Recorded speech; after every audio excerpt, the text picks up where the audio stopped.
Assalamualaikum warahmatullahi wabarakatuh dan salam sejahtera kepada seluruh rakyat Malaysia yang dikasihi sekalian.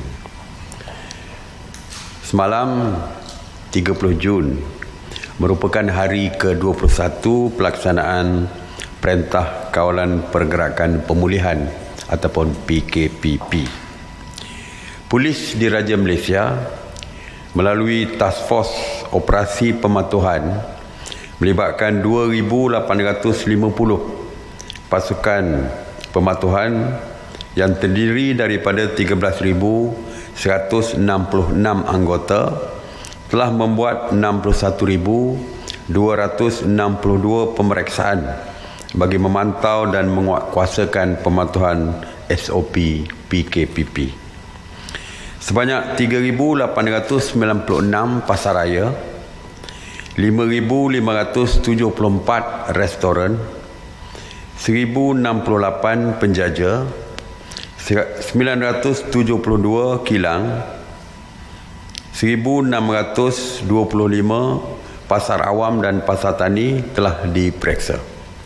Dan turut diperiksa semalam adalah 4,087 tempat ibadah serta 1,632 tempat riadah.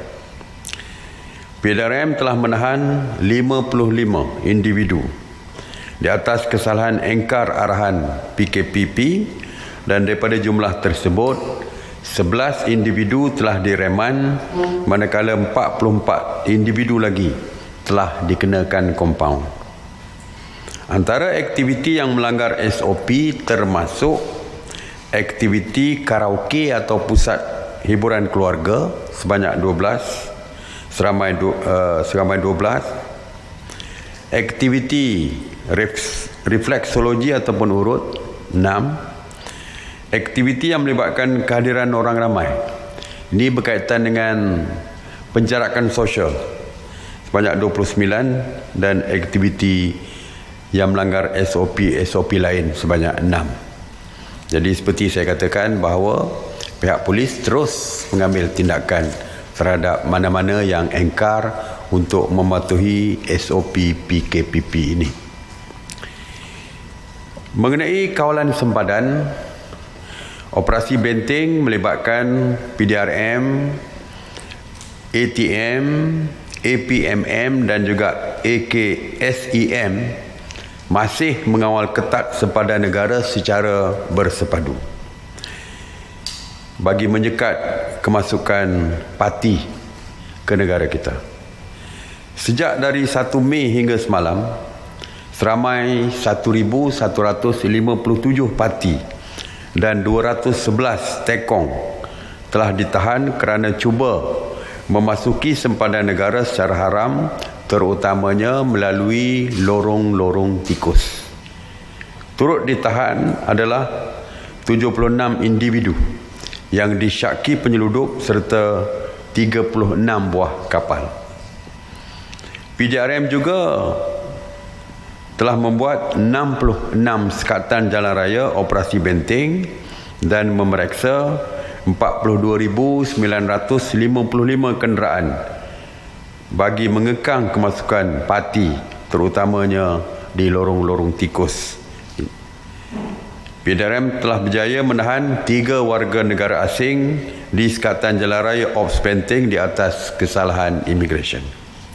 Sekali lagi saya ingin ingatkan, kerajaan akan mengambil tindakan tegas terhadap mana-mana pihak yang cuba memasuki sempadan negara secara haram dan tidak akan berkompromi dengan sesiapa yang bersubahat dan bersekongkol dengan mereka. Mengenai kuarantin wajib, dari 10 Mei, daripada 10 hingga 30 Jun 2020, seramai 7,611 rakyat kita telah pulang ke tanah air melalui pintu masuk lapangan terbang KLIA. Daripada jumlah itu sebanyak 7,575 individu telah diperintah untuk menjalani kuarantin di rumah dan 36 lagi telah dibawa ke hospital. Semalam sebanyak 428 rakyat Malaysia telah pulang ke tanah air melalui lapangan terbang KLIA dan KLIA 2. Kesemua 428 individu tersebut telah diperintah untuk menjalani proses kuarantin wajib di rumah. Dan mereka perlu patuh kepada SOP yang ditetapkan sewaktu mereka di kuarantin di rumah. Ya. Mengenai op sanitasi awam yang di bawah kawal selia KPKT, sejak 30 Mac telah melakukan 9,067 operasi yang merangkumi 134 zon. Semalam sebanyak 28 operasi sanitasi meliputi 23 zon di 8 buah negeri, antaranya Sabah 10 operasi, Sarawak 4 operasi, Melaka dan Terengganu 3 operasi. Saya ingin memaklumkan tentang beberapa kebenaran untuk aktiviti keagamaan di masjid. Kerajaan, iaitu mesyuarat khas Menteri-Menteri, telah bersetuju dengan cadangan Yang Berhormat Menteri di Jabatan Perdana Menteri Hal Ehwal Agama, Datuk Dr. Zulkifli Muhammad Al-Bakri, untuk membenarkan kuliah dan solat duha diadakan di masjid serta surau. Kelas mengaji dan fardu ain juga dibenarkan di masjid dan surau dengan syarat penjarakan sosial dipatuhi berdasarkan keluasan masjid atau surau. Kuliah dan solat duha serta kelas mengaji dan fardu ain boleh diadakan bermula minggu ini. Jadi untuk solat duha, kuliah boleh diadakan hujung minggu ni, anytime lah, bila-bila masa lah, minggu ni, hujung minggu dan sebagainya dah boleh dilaksanakan. Walaupun kebenaran ini tertakluk juga kepada SOP yang telah pun ditetapkan untuk aktiviti dalam masjid, termasuklah sembahyang berjemaah, sembahyang Jumaat dan sebagainya. SOP tersebut perlu dipatuhi oleh peserta-peserta ataupun mereka yang terlibat di dalam aktiviti kelas mengaji fardu ain dan sebagainya. Dan seperti saya katakan bahawa jumlah kehadiran peserta adalah berdasarkan kepada saiz masjid dan surau dan perlu ada penjarakan sosial 1 meter tersebut. Masjid dan surau juga diberikan kebenaran untuk mengadakan tazkirah sebelum solat Jumaat, tertakluk kepada SOP biasa yang ditetapkan, dan ianya boleh bermula pada 3 Julai 2020, iaitu bermula hari Jumaat ini. Jadi untuk solat Jumaat minggu ini, hari Jumaat ni 2 hari lagi, tazkirah sebelum solat itu boleh dimulakan.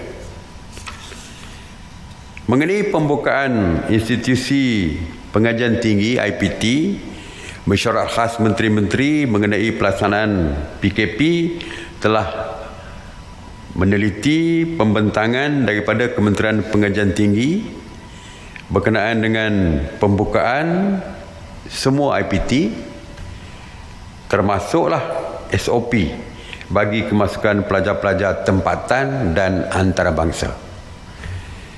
Mesyuarat bersetuju dengan SOP yang telah pun dibentangkan, walau bagaimanapun tarikh pembukaan IPT akan diperserta dengan SOP yang terperinci, akan diumumkan oleh KPT, mungkin oleh Menteri KPT sendiri, Menteri Pengajian Tinggi sendiri, ya, Datuk Noraini pastinya akan mengumumkan tentang SOP detail dan tarikh pembukaan tersebut.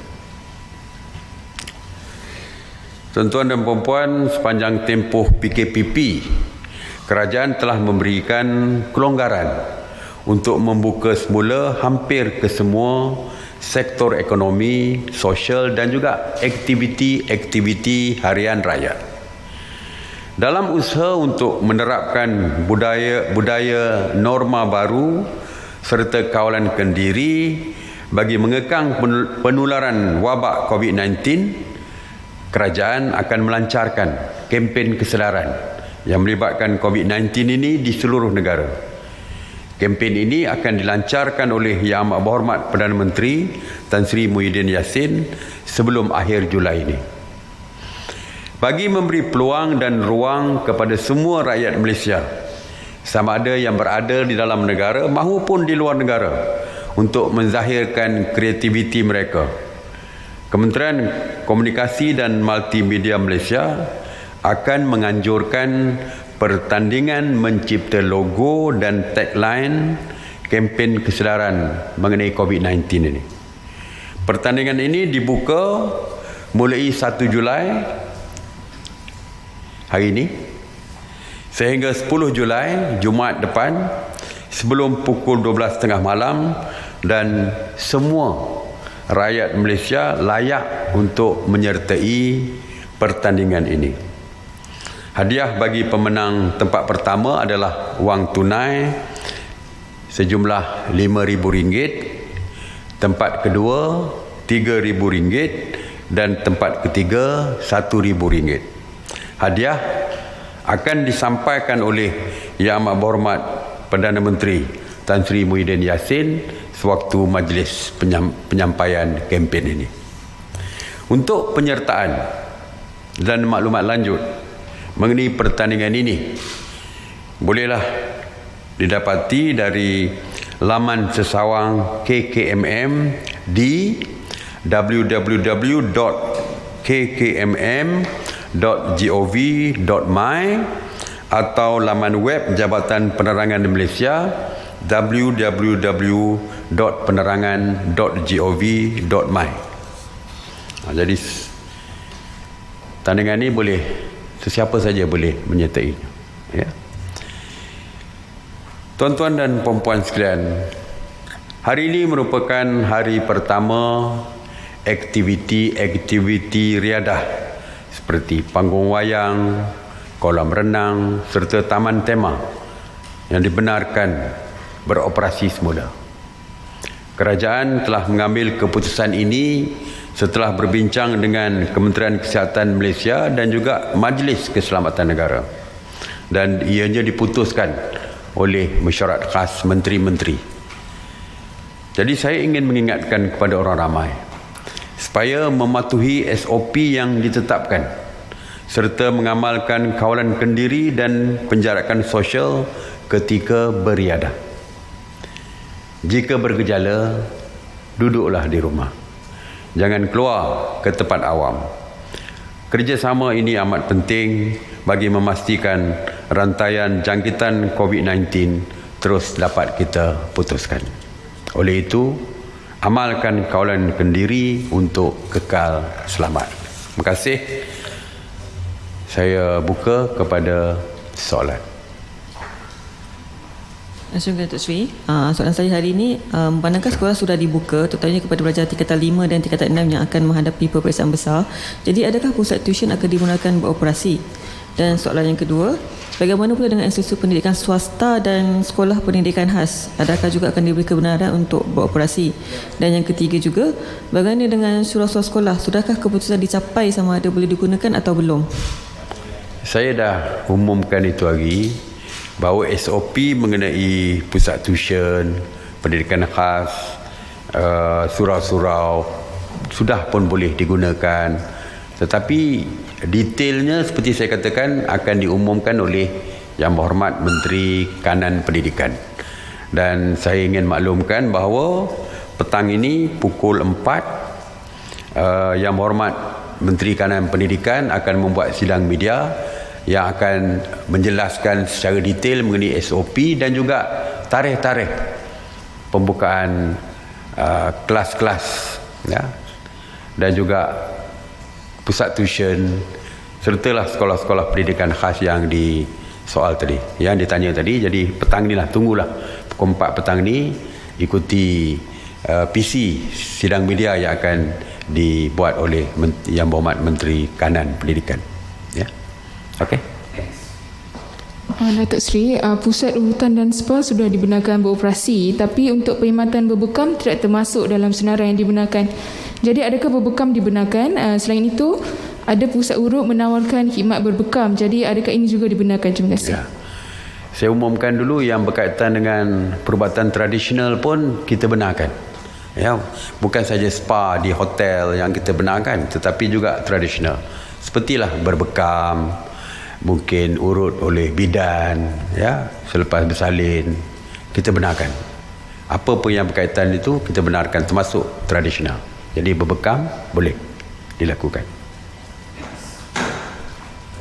Assalamualaikum Untuk Seri, saya Syabiara bernama.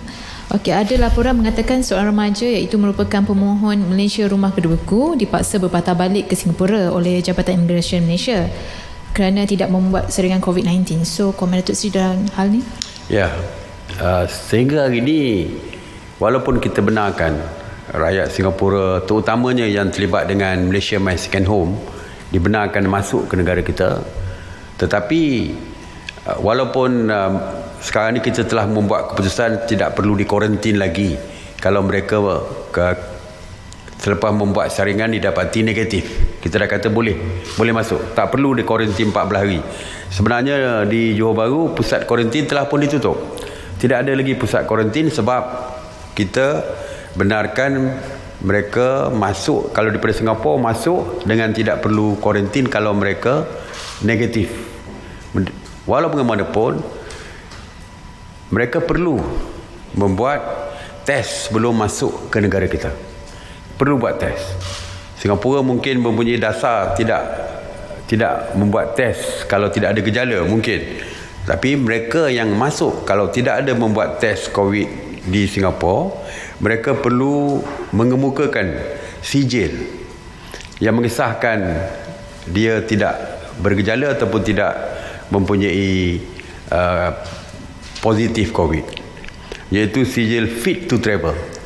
Singapura mesti mengeluarkan sijil fit to travel kepada rakyat dia untuk membolehkan mereka masuk. Jadi itu adalah syarat sehingga hari ini. InsyaAllah mungkin kita akan review balik syarat itu, walaupun masih lagi tertakluk kepada perbincangan antara Kementerian Luar dengan Kementerian Luar negeri kita dengan Kementerian Luar Singapura, kerana pihak Singapura masih lagi belum melonggarkan kemasukan rakyat kita ke negara mereka. Misalnya 250,000 pekerja kita yang patutnya berulang alik ke Singapura, kita masih menunggu mereka melonggarkan kemasukan rakyat kita ke Singapura. Jadi kita akan memberikan kelonggaran lagi kepada rakyat kita masuk ke negara kita, tertakluklah kepada keputusan perbincangan antara kedua-dua negara, kedua-dua kementerian luar ini. Saya harap perlu ada timbal balas, perlu ada reciprocal lah dari segi keputusan tu. Kita benarkan dia, longgarkan rakyat dia ke Malaysia, mereka juga perlu melonggarkan dan mesti membenarkan rakyat kita untuk masuk ke negara mereka. Jadi hubungan dua hala ni sepatutnya mestilah sama, mendapat faedah kedua-dua pihak, bukan sebelah pihak ada dapat faedah, sebelah pihak tidak dapat faedah. Jadi saya harap perkara ini dapat diselesaikan dengan segera supaya kita boleh buka terus negara kita, pintu sempadan negara kita dengan Singapura, supaya kedua-dua rakyat di dua-dua negara boleh bebas untuk masuk ke mana-mana negara tanpa sekatan, tanpa kuarantin, tanpa syarat-syarat yang ketat seperti yang pernah diperkenalkan satu ketika dulu. Okey? Datuk Seri, pada sidang media KKM yang lepas, difahamkan ada lebih 1,400 lebih yang menjalani home quarantine yang baru pulang dari luar negara yang masih belum melakukan saringan kedua. Jadi apa tindakan terhadap mereka yang masih ingkar ni? Ya. saya seperti yang saya sebutkan tadi, walaupun kita membenarkan kuarantin di rumah, tetapi ada SOP yang perlu mereka patuhi. Antaranya memakai gelang ataupun wristband yang menunjukkan mereka telah pun di swab test dan negatif, yang bolehkan mereka balik. Yang kedua, mereka tak boleh keluar daripada rumah. Sebenarnya tak boleh keluar daripada bilik pun di dalam rumah untuk mereka menjalani kuarantin tersebut. Yang ketiga, pada hari ke-13 mereka mesti menjalani saringan untuk kali kedua. Sebab apabila mereka menjalani saringan kali kedua, jika didapati negatif, maka kita akan potonglah. Dia punya wristband tadi menunjukkan mereka sudah pun bebas daripada gejala. Tetapi mesti mereka melakukan saringan. Kalau mereka tidak melakukan saringan, mereka telah melanggar SOP dan tindakan boleh diambil di bawah Akta 342 kerana melanggar peraturan dan SOP yang telah pun ditetapkan. Ada 1,400 yang degil ni, insyaAllah kita akan hantar polis untuk mencari mereka supaya mereka menjalani ujian saringan kali kedua. Okey?